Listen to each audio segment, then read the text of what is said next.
Damas y caballeros, bienvenidos al show de Joe Insatiable.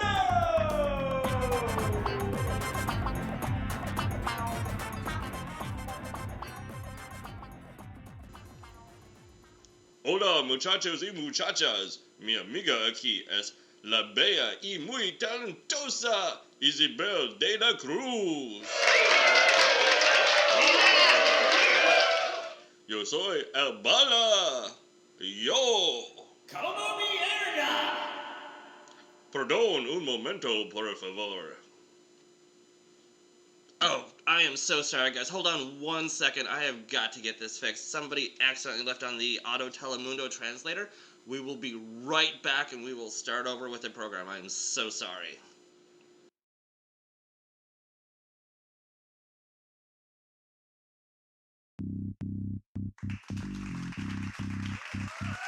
Ladies and gentlemen,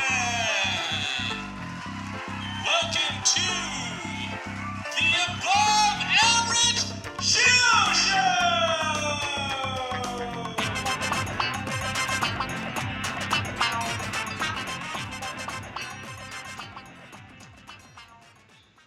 Hello, everybody, and welcome to another episode of the Above Average Joe Show. Today, we have an actress here that has worked recently on MacGyver, Insatiable, and several other projects. And we're going to talk a little bit more about some other stuff that is not actually film-related also. But first, let me go ahead and introduce our very special, talented guest, Isabel DeLaCruz. And as always, I am your host, Joe. Como mierda! Oh my gosh.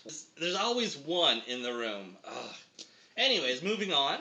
Our guest today, like I said, Isabel DeLaCruz is here. Thank you for joining us. How are you doing today? I'm good. How are you? Thank you. I am For doing inviting great. me. Oh, thank you for being here. This is going to be a lot of fun.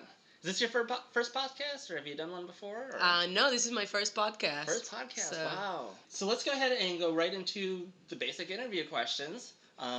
As an actress, one, I want to know, how would you define what you do to somebody who has no idea what an actress is or what they do?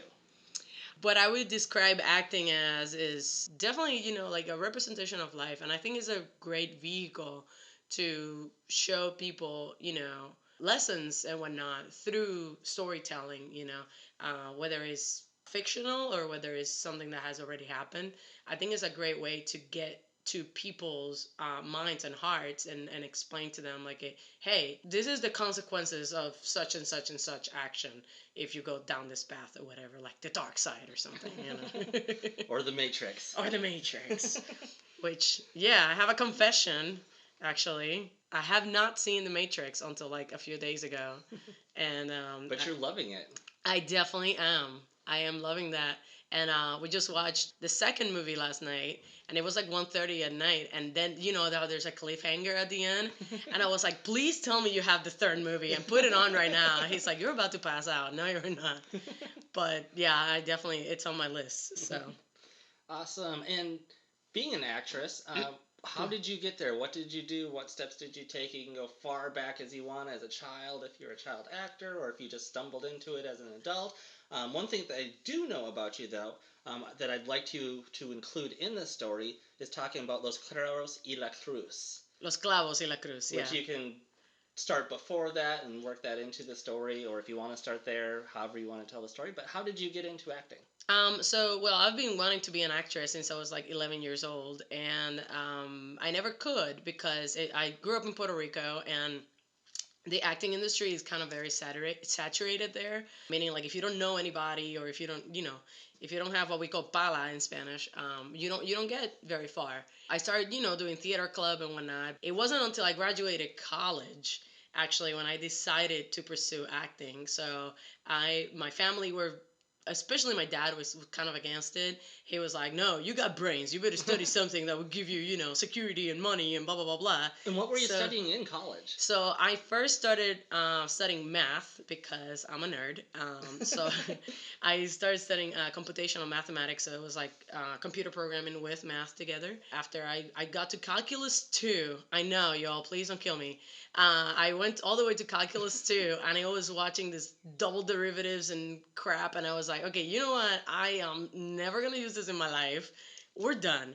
So I actually took kind of a semester off, and I decided to basically take classes like from all departments. Like I'm talking about, I took psychology and like I also took another math class. Don't ask, because I was in Just the in hopes. case the first math wasn't good enough, Right. we'll try a different math. Right. I'm like, maybe I will try. And you know what the class was called? It was called discrete math. Right. Exactly. Exactly. If you could see his face, that would be great. Well, I was thinking you were going to say Hispanic math. No. It's like, we What use the Hispanic numbers. No, they're all the same. So I was taking that class. It was 6 of us in the class, and I would fall asleep every single class. We only had like a round table kind of thing, and I would fall asleep every time. But you know what's the funny part, though? Like, I was the only one actually answering the questions from my sleep. I'd be like, it's 7, it's 7, And people would be like, how in the world are you doing this, How the hell? But anyway. You would literally be doing math in your sleep. I know, which I still do. As a matter of fact, that happened to me last night. Like, I fell asleep. Chris is talking to me, right? He knows he shouldn't talk to me after a certain time of night because I just fall asleep. He has a very soothing voice. So It's sexy. We'll hear it at some point in another podcast. I know, yes. Yeah. So if he makes you fall asleep, I apologize. He does that to me too. So or if he turns you on, I apologize. Right, that too. It's all right. I'm not jealous. It's cool. So yeah, I literally like had like a micro sleep, like a microsecond. I fell asleep for like 5 seconds, and I literally opened my eyes and I was like, dude, I was doing math right now. And he's like, are you listening to me? I'm like, no. Sorry. So I was taking that class, right? I took classes from like all departments, like philosophy, history, like everything you can imagine. And my psychology class was the one that caught up my attention. The neuroscience part, my grandmother was facing Alzheimer's at the time. And so, understanding how Alzheimer's work and how literally your brain is being like chewed away, like literally dying, like shrinking. That fascinated me and it blew my mind. So I decided to, I'm going to change to a biology major and I want to study neuroscience. So I moved to Illinois, of all places, so my first winter there was negative 20 degrees. Neuroscience Central, Illinois. Yeah, sure. So I graduated with a degree in molecular and cellular biology from there and with a concentration in neuroscience. Yeah, so after I graduated, I was actually facing a pretty bad depression back then. I don't know if it was the weather. It probably was. It contributed a lot. It got worse with every inch of snow. Yeah, no kidding. But yeah, no, I mean, I was going through a pretty bad depression. I was like, you know what? I need to, you only get to live once, And I was like, I gotta pursue my dream. This is something I've been putting in the back burner for the longest time. And I literally just handed my diploma to my dad. I was like, I'm gonna be an actress now. See what happens. And I started taking classes in Orlando. So when I graduated Illinois, I moved to Orlando. And I went to Truthful Acting Studios. Amazing school. Like, anybody listening in Orlando, seriously, that school is going to change your life. There were so many things that I was dealing with that I couldn't, like, accept from myself. That school definitely helped me through that as well. So even if you just want to become a better person, like, just go to and take acting classes. But yeah, so I started doing that. I started, doing free movies and stuff like that. No pay. You get to learn what not to do in the industry and a lot of stuff. Very fast. Very fast. Not all of them are bad. I mean, I made a lot of really good relationships there. A lot of friends that we're still friends today. So yeah, I started doing a bunch of those, and I started doing community plays, and one of them was Los Clavos y la Cruz. I came across this person who wanted to do a Christian play, and I was the lady on the well in the Bible, and we kind of made it comedic, kind of like very approaching people and as the Bible is. Right, sure. So basically, I'm carrying a tray of water, and I'm just giving water to everybody, kind of thing, and it was really fun. And but at the end, this lady approached me and she gave me a hug and it was so tight. And she was like, thank you so much for that. Kind of like she needed that. And that's when I realized, I was like, wow, this is my calling. Like, I really need to do this from now on. That must have been So- some water you were handing out. I know, right? It was Wow. delicious. Was it blessed beforehand? Was it holy water they were drinking? Well, I have to pee very often, so I'm not sure. Ooh. No, I'm kidding. Yeah, so yeah, that was like an eye-opening moment for me for sure.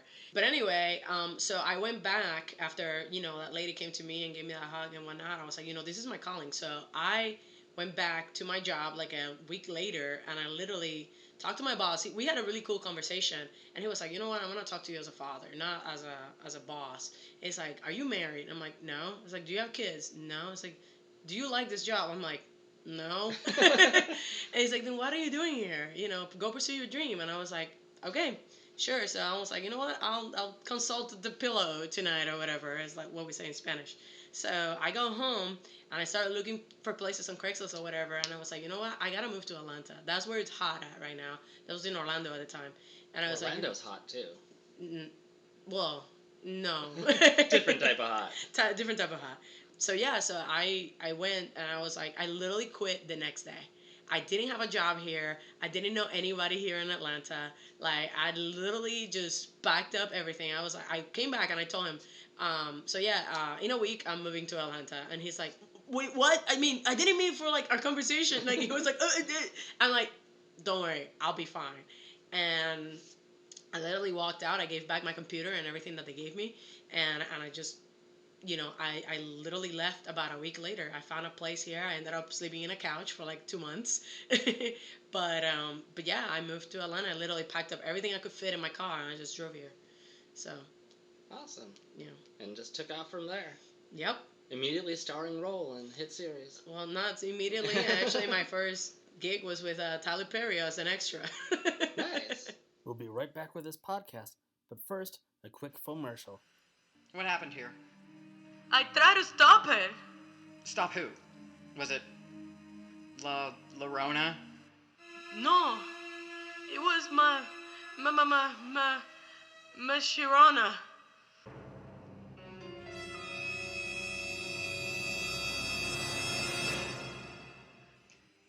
Father, what do you know about my Sharona? You know, the hit song. It is a hit to some. Never gonna stop. Give it up. Such a dirty mind. Always get it up to the touch. My. You need to help us, Father. Oh, my little pretty one. Pretty one. When you gonna give me some time, Sharona? Father, it's just a matter of time, Sharona. Is it just a game in my mind, Sharona? Come a little closer, huh? Close enough to look in my eyes, Sharona. Keeping it a mystery gets to me, running down the length of my thighs, Sharona. Father, did you just pee your robe? Shh, Jess. Do not repeat that to anyone. How do you know so much about her, Father? You could say I just have a knack for this sort of thing.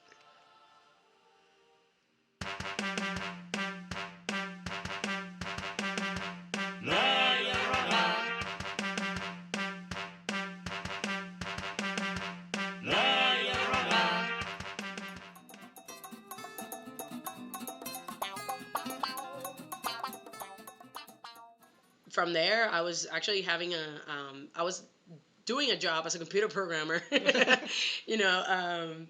ironically enough.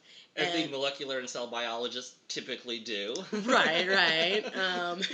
So yeah, no, I hopped from job to job. Like I had a job in a chemistry lab first, and that was horrible.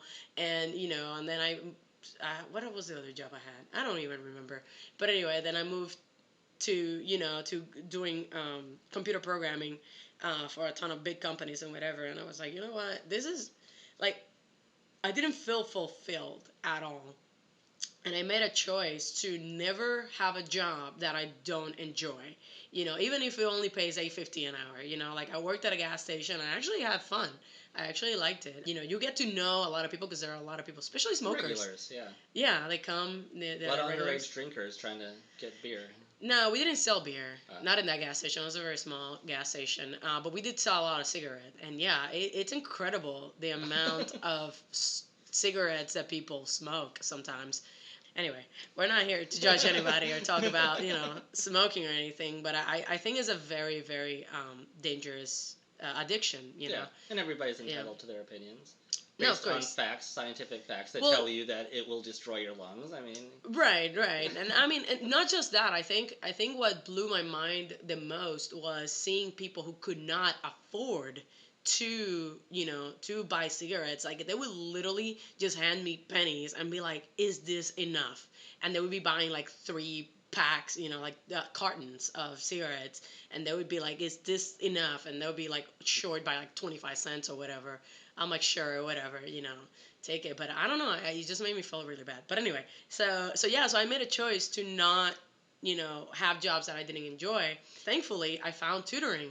So I actually tutor on my off time, or most of my time actually, when I'm not like auditioning or working jobs, right? Doing gigs. What do you tutor for? What different categories are you a tutor for? Well, I tutor. Wait for it. Math, chemistry, biology, physics, and Spanish. So. All at the same time, or is this like each student gets to pick one of those categories, or do you have like students that pick like I want to learn all 5 of those, or do they try to learn math in Spanish? Well, right. So I have students. It's a little bit of everything. So I have students that is just for Spanish. I have students that is just for math. I have one student that I teach him like geometry and Spanish and biology, like it depends. Sometimes it actually works on my favor because some parents are like, oh, he needs help in this and this and this and that. So can you just tutor him all of them and we'll do a 3-hour session? I'm like, okay, sure, whatever. Do you ever start tutoring the kids with the wrong subject? To where you have a math student come in and you start talking in Spanish and they're like, I don't know what you're saying. And you're like, wait, you're not the Spanish student.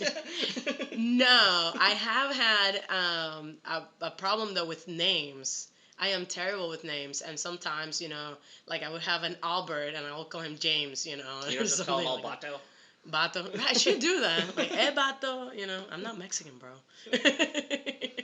I just picked a word that sounded good. Yeah. I'll be like, dude. Amigo. Yeah, I call them all dudes. I was like, oh, yeah, dude. Even the girls, I just call them dudes, I have like a 10-year-old, she's like in 9th grade, and I know. Yeah, I said that right. She's 10. And she is like in 9th grade. She's about to be in 9th grade. Wow. And yeah, I homeschool her, so yeah, it's And she's about to get her doctorates on the side. kind of, yeah. You know how hard it is to teach chemistry to a 9-year-old? I was gonna say, is she like one of the molecular biologists that you're? Yes, I teach her She's your little science. protege. Yeah, I teach her science, Spanish, and a bit of computer programming. So I do like very basic computer programming. So I teach her that, and it's like, man, it's so hard because even though she's super smart, right? Obviously, she's still 10, she just turned 10, so she was still 9, so she'll be like putting tape on my boots, like she's like, I swear, I don't know if you can see, no, I peel it off, but like in my water bottle, I would have tape all over it, like all over my jacket, everything, all the time. She'll put it on the chair, so I would sit on it, so I'll be walking around in the grocery store with like tape on my butt. And she thinks it's hilarious. Oh, it is hilarious. That's funny. I like her already. Yeah, I know. So she got it from her dad, though. Yeah, I talk a lot with her dad, and he's a trip, man. He's a trip. He's really funny. He told me one time he glued. I don't remember what kind of job he used to do, but like his last day of work, he literally glued everything on the desk of his coworker. Like literally everything, and he had like this accelerator thing that you glue it and it seals instantly. So he glued literally everything. He was like, "What are they gonna do? Fire me? It's my last day of work." And I was like, "Wow, she got it from you. Okay, cool." Yeah, I was like, I figured her mom wouldn't do that. She's really nice. So, anyway. And then recently, you have worked on 2 pretty big projects. One is MacGyver, and one is Insatiable. Yes. MacGyver I watched that episode. It's the only episode of MacGyver I watched. Aw. And I did watch it just for you. Aww. Which I was like, got through the first half of the show, and I was like, I swear she said she was in this. Because there's a lot of building up to what was going to happen. I was like, Right. okay, at some point she's either got to show up or she got completely edited out. Mm-hmm. But I figured I'd just keep watching it, and it's not until like the last maybe 10 minutes, I think, or 15 minutes do you actually show up. Right. And it's during the climax of the entire show, but you're working right shoulder to shoulder with the main actor. Yeah. What was it like working on that set? What was the treatment like? And what was it like working next to this established actor on this show that's been doing really, really well? Well, it was actually really, really fun. So the main actor, Lucas, right?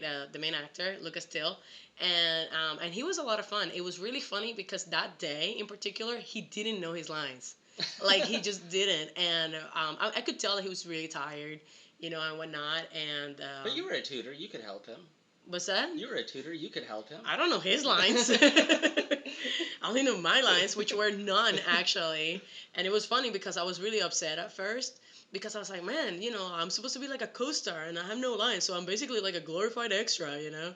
And then I saw the show. I saw the script. And I was like, oh, yeah, I shouldn't talk. Because otherwise I'll be dead. Yeah. You know, but... So you guys gotta watch it. Season 2, episode 21 of MacGyver. But yeah, so it was really fun. Everybody was very welcoming. Fun fact, the episode took place in Puerto Rico after the hurricane. And it was, you know, to create awareness of, you know, help out Puerto Rico and all that kind of stuff. And I was the only Puerto Rican on the show. So they didn't fly you to Puerto Rico just to film this? No. Where did they film it? Was it local here? Yeah, it was local here in Atlanta. They basically grabbed a bank, right, here, or a credit union or something. And it's supposed to be credit union in Puerto Rico. See, this is something that really fascinates me, how a lot of TV shows, they don't put a lot of effort into correct translations. I mean, I don't need to bash the show or anything. I really like it. I mean, I had a great experience with them. But it upsets me every time, you know, I go there and they say, like, unión de crédito. I'm like, that is not a thing. Like, that is not a word. I don't even know what you just said. Credit union. Oh, okay. Yeah, unión de crédito. That's, like, literally just translated it. It's cooperativa. That's the correct word, you know, which is a cooperative, I guess. Like, Google doesn't tell you that. How are we supposed to know? You find somebody who speaks Spanish. That's what you do. You know, like an unión de crédito is not a thing. There's a budget for this show. Well, true. But even in another movie I did with Sandra Bullock, you know, Yeah. like it was a huge budget. You know, we showed up. I was an extra for that particular movie. It's like a feature extra. We show up and they had all the signs around it. There was like it was our Brandy's Crisis. Thankfully, you know, they had the budget to fix it. And the next day or like a few hours later, they actually fixed all of the signs around it. Oh, wow. Because they were all wrong. Like, it was grammatically incorrect. And I was like, oh my gosh. Was that after you pointed it out, or was Yeah. there somebody else? Oh. Yeah. So because you said something. Yes. So I walked in there. So it was like 14 of us who were like a feature extra. And they chose us specifically because we spoke Spanish. Yeah. So we get there and everybody, you know, it's really funny how you show up on set and because, you know, like you're at the bottom of the barrel, like Yeah. nobody dares to speak up. Yeah. And I've never been that way. I've always been the one who just like, hey, I grab the PA. I'm like, Escuchen, muchachos. right. I'm like, permiso, did you guys know that those signs are wrong? Like all of them? And they're like, what do you mean? And I'm like, it's supposed to say vota por Castillo, no vota para Castillo. I mean, por para is a very difficult subject for those of you who know a little bit of Spanish. It's kind of difficult. But I'm like, guys, they're wrong. Like that, it's not like an okay translation. It was like bad. So they had to fix it all, you know, and reprint them all. And I was like, who the hell translated any of this stuff? And they're like, oh yeah, we hired a guy. And I'm like, did he speak We Spanish? hired Jeff. Yeah, it's like, we had here John, you know, in the back. And I'm like, oh, geez. Oh, I'm like, Juan? No, John. right. It's like, seriously? So yeah, so I'm like, so basically you hired somebody to sit on Google and translate stuff. I was like, please, don't do that. If there's any filmmakers, you know, hearing this and you plan on doing it in a different language, find somebody who speaks that language. And because almost every set has Hispanics that work in production, whether they're in catering or if they're in crafty or in wardrobe or somewhere. There's usually somebody who speaks Spanish at least, not somebody who has to look it up on Google. Yeah, I think... Or Google-o, as they call it. Google. I think the main issue is that everybody is so... Because there's a lot going on, you know, obviously behind the scenes. And those of us who work in the industry, we know that the tasks have to be so divided, you know. So if your wardrobe only. I don't care if you speak Spanish, like you are not supposed to cross over into, you know, the production or whatever, and to help us translate, because that's not your job, you know. We're not paying you for that. And it's kind of like I had an experience on set one time where we were doing a very tricky shot where we were inside a bathroom and I'm supposed to be like crying in the bathroom and whatnot, which, by the way, I cry a lot on camera for some reason. Stereotype. I know, right? They just know your real life. I guess so. It's such a horrible life.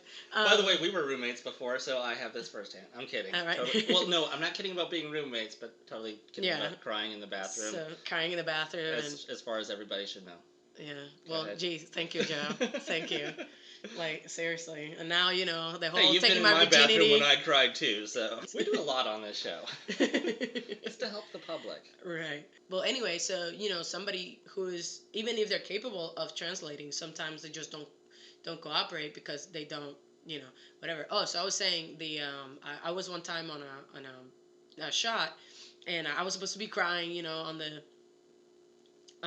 sink and whatnot. So the person, because the bathroom was so small in the house that we rented, the person, she had to be like behind the toilet, the camera person, and she had to be like behind the toilet, and it was a super tricky angle. You know, when you have a tripod, it's really hard, you know. So I saw that her camera was kind of like falling, so I grabbed it, and I was like, "Are you okay? Like, fix yourself. I got you." And she was like, "Oh, your job is to cry, not to like, don't touch my camera or whatever." And she was nice. I mean, it wasn't like, you know. Did she purposely kind of make it fall to drop to make it do something? Or? No. She was having a hard time actually, you know, setting up for that shot because it was so tricky. Like the space she had was like less than a foot wide, you know. So it was really, really tricky for her. She was like on top of the toilet. Like it was really weird. So yeah, she was like, "Well, you know, your talent, so you just focus on what you're doing. I got this." And I'm like, okay. I mean, we had a relationship before that, so I knew that she was joking. Okay. Yeah, no, she wasn't mean or anything.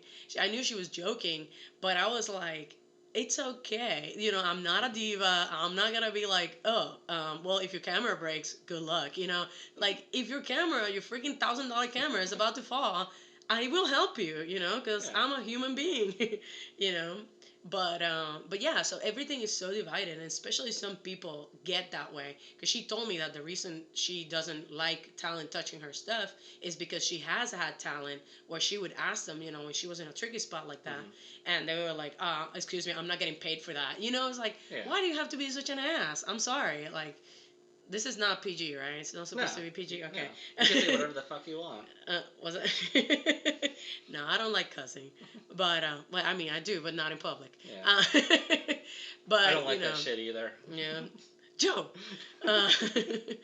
So, yeah, I mean, it is that way sometimes, you know, where it's so divided that even if they see it, they don't dare say anything because that's not my job. Yeah. You know, and they don't want to get yelled at, so. And I totally understand. I've worked in a corporate environment before, worked in an office environment, worked where the departments don't cross departments. Departments don't tell other departments what to do because it's not their department. Oh. So I kind of totally get that, but at the same time, if somebody's helping you, I would never turn down help. Right. Unless it's going to be something that's hurting. To where if you grab my camera, you're going to accidentally press buttons, the settings are already set, and now you just ruined my focus. Right, and now we've got to reset everything. Totally would get that. Right. But if it's just like, I don't want your $10,000 camera to hit the ground. Right. It'd be like, please, catch it. Right. And I mean, I wasn't even touching the camera per se. I was holding the tripod primarily. But still, I mean, it's like... Oh, yeah, if you touched my tripod, I would be all over you and be like, Totally get it. That's a $50 tripod. Cool. Well, let's go ahead and take a quick break here. We've been talking for a little while. You will get to hear a few words from our sponsors, and we will be right back with more Isabel DeLaCruz.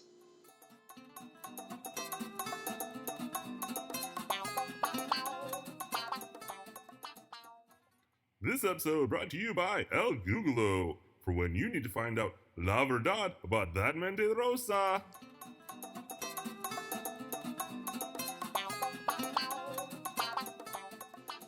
Welcome back, everybody. Thank you for still hanging out with us. Our guest here today is still the wonderful, talented Isabel DeLaCruz, Yay!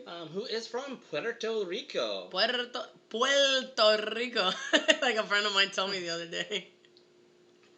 He's like from, I don't remember where he's from. I don't want to say the wrong country.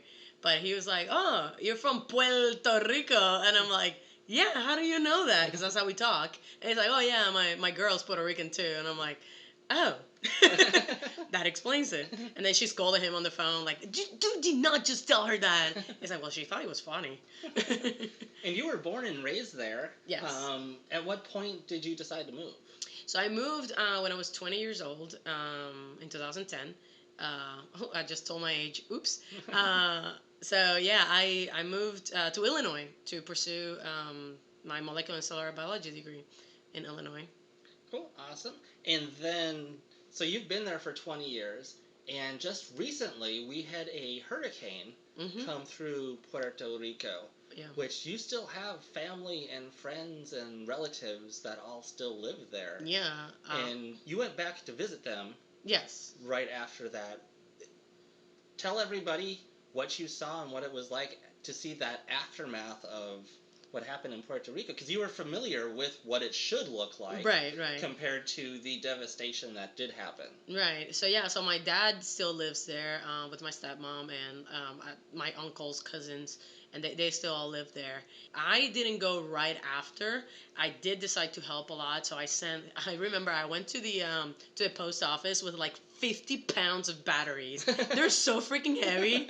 I was like, and the lady, she didn't want to ship them. And I was like, ma'am, these are alkaline batteries. They're not lithium batteries. They'll be fine. They're not going to explode, I promise. And obviously, they're not trained for this kind of stuff. So she was like reading the manuals. And she's like, I don't know if I should let you, ship this many. And I'm like, you give her the molecular biology of batteries. Well, the chemistry of it. I'm like, ma'am. So the circuits, how they work. No, I'm kidding. But yeah. So eventually, after some discussion, she ended up shipping all 50 pounds of batteries there. And my dad got them. He's like, "Are you serious?" I'm like, "You guys don't have any batteries." So anyway, so I went there. Actually, it was about a year later when I went. I went in June of last year. I could still see the struggle. I could still see like in some landfills and stuff. I would see like fences all destroyed. Stoplights, they were gone. And when I mean gone, I mean like the stoplight, the actual stoplight, gone. It was just a tube by itself, and stuff like that. So I went with some friends, and they're like, how do people drive here? And I'm like, they use their instincts. You just gotta use your instincts. That's it. So she would see somebody like making a random U-turn like in the middle of the street. She's like, well, she's using her instincts, Well, there's no sign that says you can't anymore. Right, exactly. So yeah, it's hard to drive there. Even still, I've been communicating with my family and stuff, obviously, and I just recently found a nonprofit organization in Puerto Rico called Juntos Somos Más Fuertes, PR, and which means together we're stronger. And they are still, till this day, I talked to her on the phone this morning, and I was like, so, tell me about it. Like, what are you guys doing? All that kind of stuff. And she's like, well, right now, we're working on, she's like, there's still people who don't have a home. Like, she's like, I just met a family that they're living in the community center of their neighborhood because they don't have a house, and they never got FEMA's help. Like there's still people who are really, really struggling. She was telling me about people who still have and I saw that actually when I was there in June of last year, which I'm going back in June, by the way. Last year, they still had like the blue, what are they called? The tarp? tarp. Yeah, they still had like blue tarps on their roofs because they had no roof. As a matter of fact, my dad and my uncle, both of them, part of their roof flew away because a lot of houses in Puerto Rico, they're either made of concrete, right, or they're made of wood. And my dad's house is made out of wood, so he has like a tin roof, you know. So part of it, like, gone. So his entire bedroom was flooded, like his mattress gone, you know, like everything.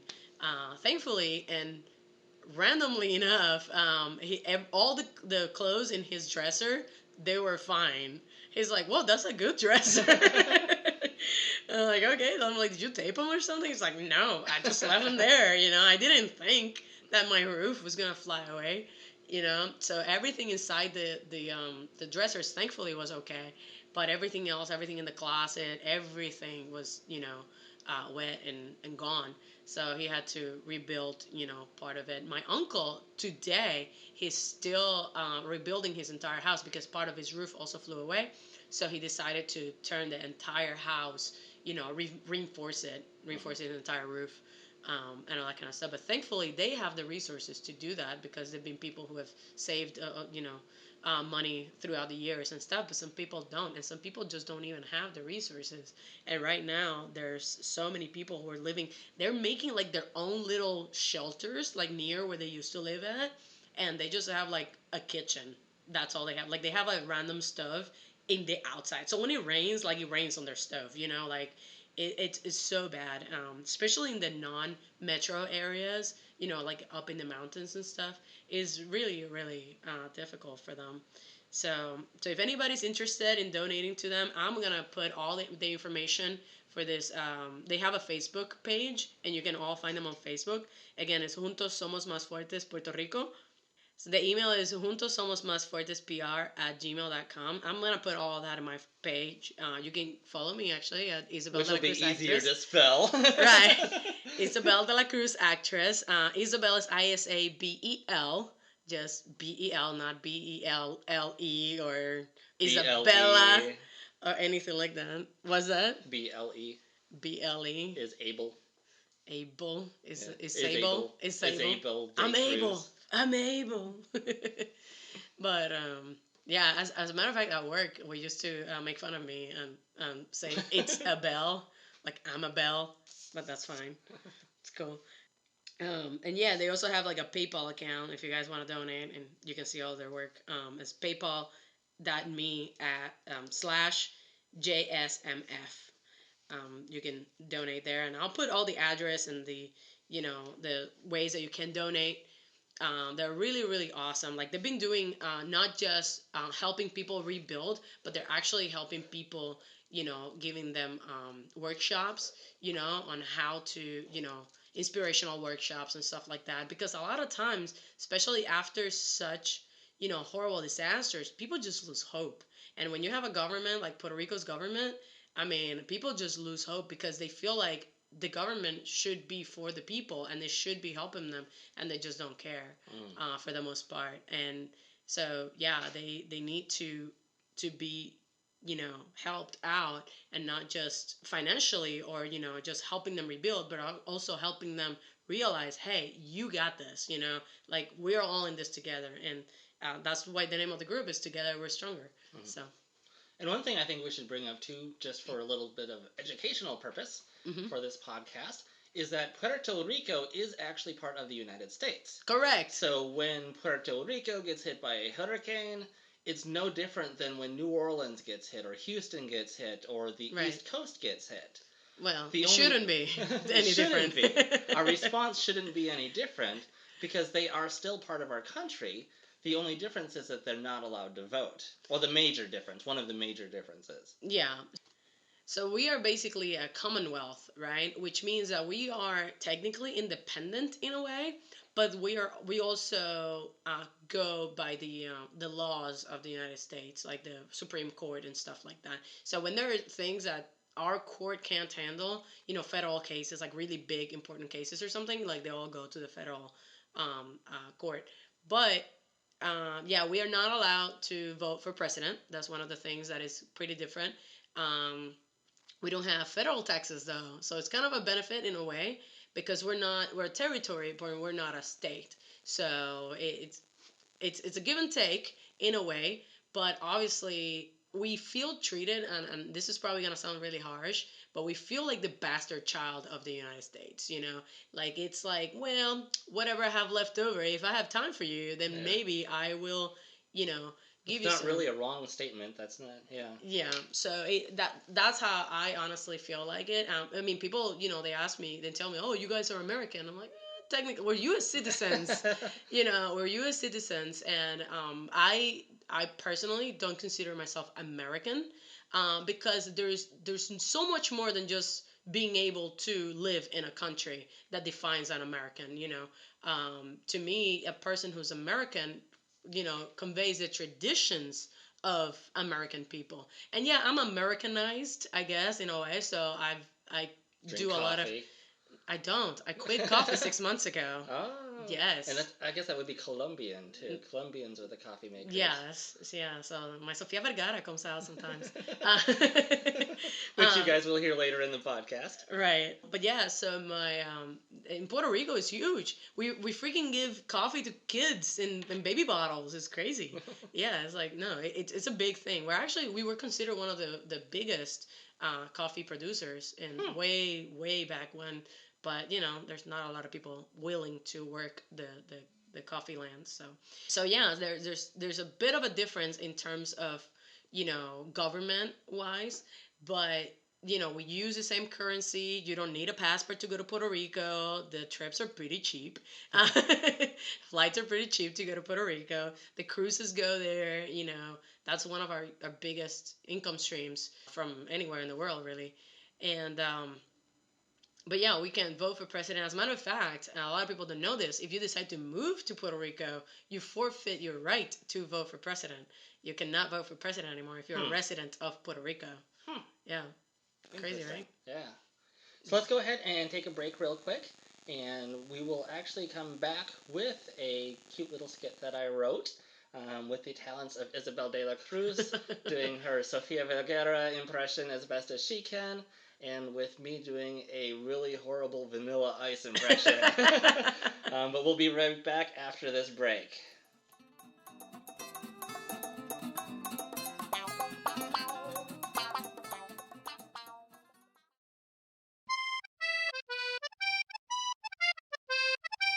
This is the Vanilla and Vergara show. Yeah, she got me. The ICE. On our show, we go various restaurants around the world, taste their cuisine, and decide if they are bueno or asqueroso. Like a poisonous mushroom. Deadly. Today, we go to the outskirts of one of my favorite cities, Capri, Italy. We dined at a little place called Pandora's Pasta. So let's just jump right into our review. Quick to the point, no faking. You're so divertido. You're so fine, let's wine and dine. VIP, let's kick it. You're so sweet. I love their in-house made fresh spaghetti. Muy el dente. What did you think about the spaghetti, Señor Ice? Love it or leave it, you better gain weight. I think that is a positive.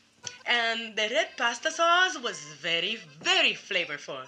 Just the right amount of seasoning. A little tangy and a little sweet. Anything less than the best is a felony. I also like the fact that it was a never-ending pasta day on Tuesdays. And guess when we went? On Tuesday!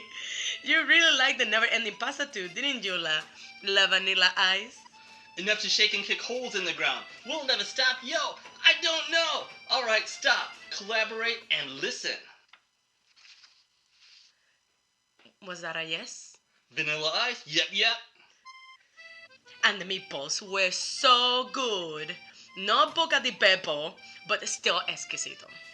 This was far from a story you'll find in a book. Hot off the platter, and boy, could she cook! I really liked the breadsticks too. They had tiny itty bitty bits of bacon inside them. Oh, it was a lot of bacon too.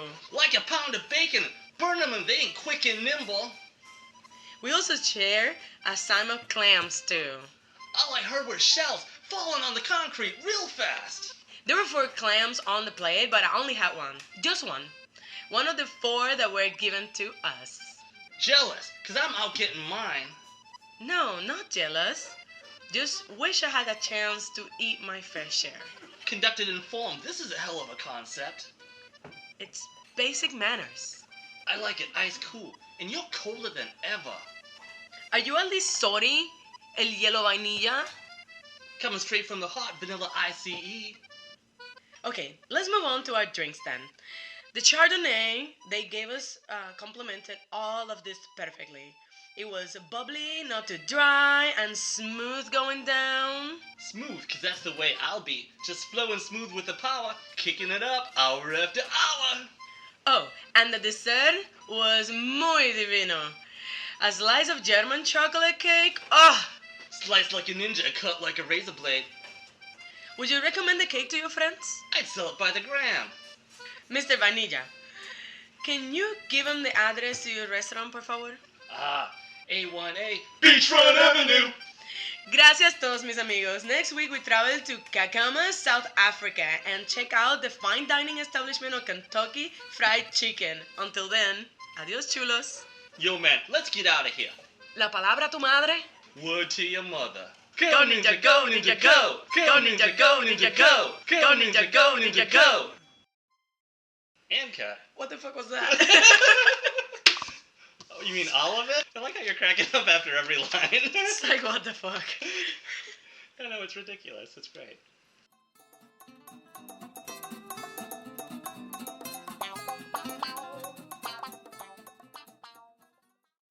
Número uno.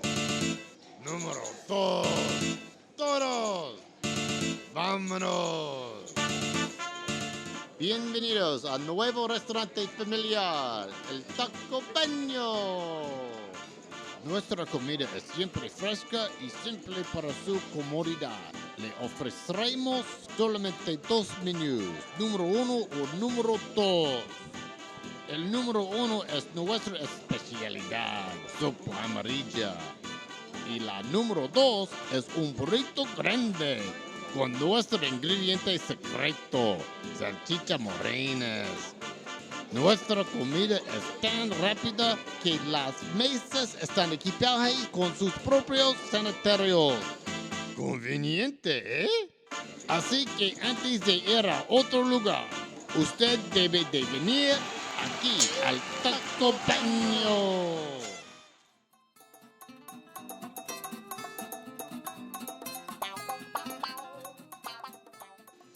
Bienvenidos a Un momento.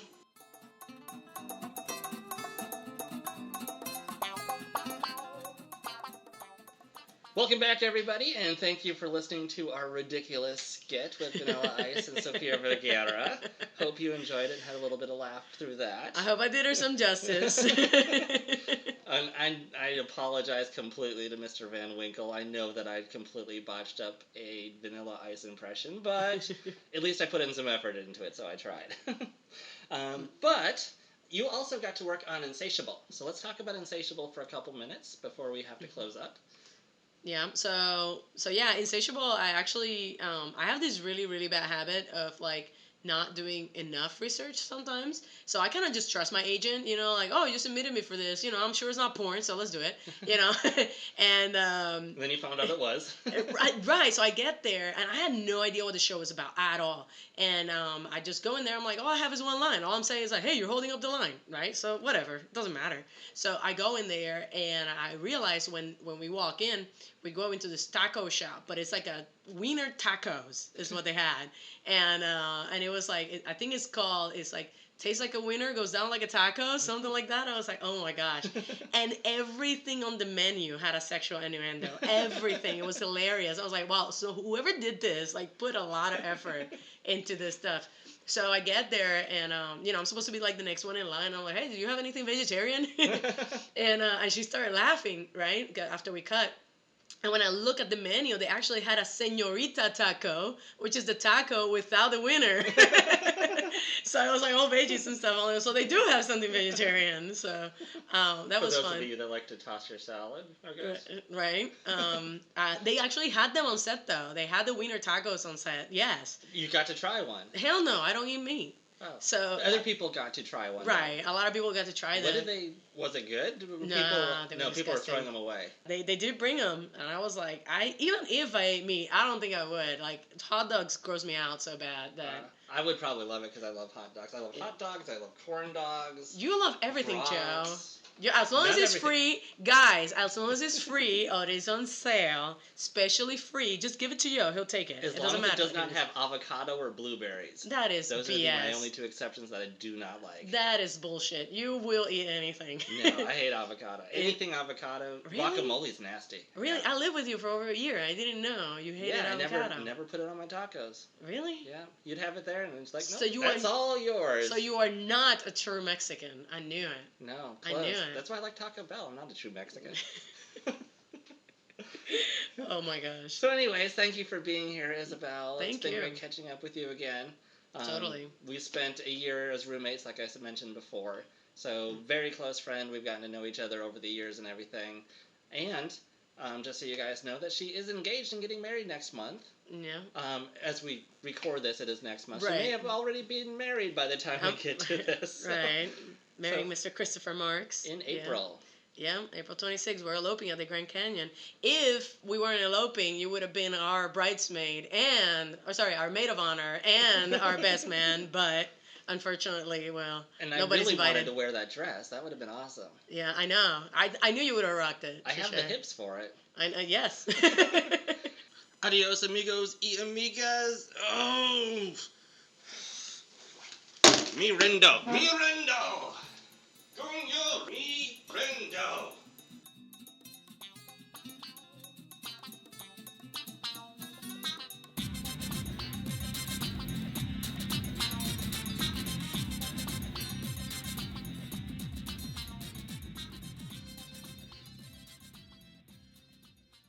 Thank you again to our special guest, Isabel DeLaCruz. Huge thank you to our previous guest, Marion Singh, our current guest, Isabel DeLaCruz, and our upcoming guest, Indiana Cifuentes, for providing their voiceover talents in the La Llorona, My Llorona commercial. Special shout out thanks to Addison for all her assistance on this episode. Be sure to check out our Facebook, Instagram, and Twitter. Look us up on Spotify, Stitcher, and on iTunes. And you can also check out another podcast I co-host, The Extraordinary, and some other great media content by Moon Possum Productions at moonpossum.com.